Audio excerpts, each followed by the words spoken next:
കുട്ടികൾക്ക് നേരെ കാട്ടാന പാഞ്ഞെടുത്തു എന്ന വാർത്ത പൊഴുതന ജംഗ്ഷൻ LP സ്കൂളിന് സമീപത്താണ് സംഭവം ഉണ്ടായത്.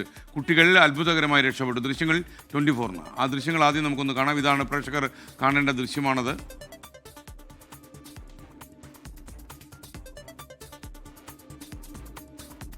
സുർജിത്ത് അയ്യപ്പത്തെ വിവരങ്ങളുമായി ചേരുന്നു.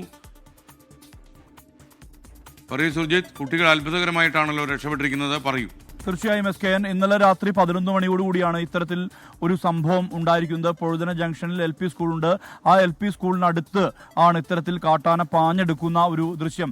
ശരിക്കും അത് ഒരു അത്ഭുതകരമായ രക്ഷപ്പെടലാണെന്ന് ആ ദൃശ്യത്തിൽ തന്നെ വ്യക്തമാകുന്നുണ്ട്. കാരണം ആ കുട്ടികൾ എത്തി നോക്കുന്നു, ഉടൻ തന്നെ കാട്ടാന പാഞ്ഞെടുക്കുന്നു, ഇവർ ഓടി രക്ഷപ്പെടുന്നു. ആർക്കും അങ്ങനെ പരിക്കോ മറ്റോ പ്രശ്നങ്ങളോ ഒന്നും തന്നെ ഇല്ല എന്നുള്ളതാണ് ആശ്വാസകരമായ കാര്യം.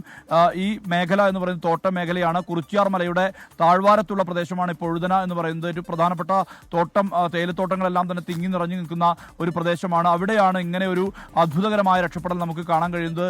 ഇപ്പോൾ പല സ്ഥലങ്ങളിലും, അതായത് ഇതിനടുത്താണ് ഈ സുഗന്ധഗിരി എന്ന് പറയുന്ന സ്ഥലം, അവിടെ ഇന്നലെയും കാട്ടാനയുടെ ആക്രമണം ഉണ്ടായിട്ടുണ്ട്. ഒരാളുടെ ഷെഡ് ആക്രമിക്കുന്ന വിധത്തിലേക്ക് കാട്ടാന എത്തി. ആ ഷെഡ് ആക്രമിച്ച് അതിനുശേഷം അദ്ദേഹത്തിന്റെ ഭാര്യയും അത്ഭുതകരമായി രക്ഷപ്പെടുന്ന ഒരവസ്ഥയാണ് ഉണ്ടായിട്ടുള്ളത്. ഇത്തരത്തിൽ നിരന്തരം കാട്ടാനകൾ പല മേഖലയിലും പ്രതിസന്ധി സൃഷ്ടിക്കുന്ന ഒരു സാഹചര്യമുണ്ട്.